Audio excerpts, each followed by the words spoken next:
How are you doing? What day is it? Well, I'm recording this on a Sunday and I'm going to put it out there on Thursday, so it'll be day 12. And as you can see, I'm wearing my Sunday clothes and I got my Sunday evening cup of tea. I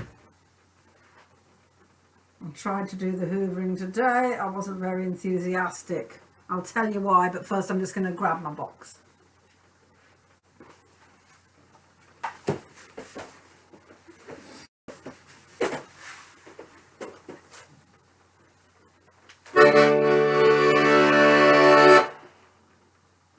A Hoover is an awful thing.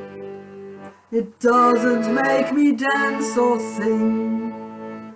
In fact, it makes me want to cry. But I must Hoover though I sigh.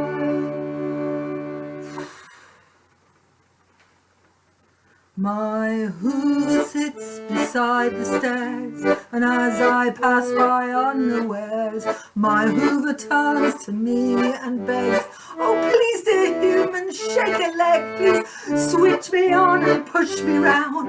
I need to clean this dirty ground. Your carpets are much neglected." These words were rather unexpected.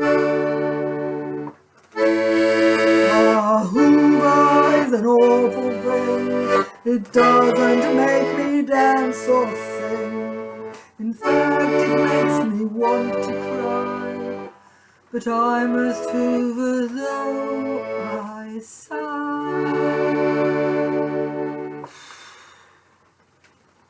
I was in shock, I gasped, I stared. I had not been the least prepared to be chastised by a machine whose job is merely just to clean. I felt that this was rather mean, and yet I switched the Hoover on and I cleaned until the dirt was gone. The Hoover sighed with such relief and said, "I'll give you no more grief." But you can never trust a Hoover, because a Hoover is an awful thing. It doesn't make me dance or sing. In fact, it makes me want to cry. But I must Hoover though I sigh. And so I'd switched to the Hoover on, and I'd cleaned until the dirt was gone.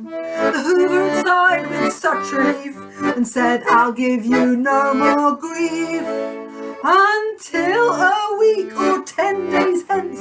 So if you've got an ounce of sense, you'll switch me on, not once, not twice, but 3 times monthly would be nice." All together now.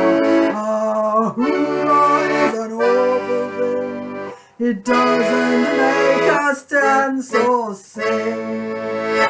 In fact, it makes us want to cry. But we must Hoover till we die. Goodbye.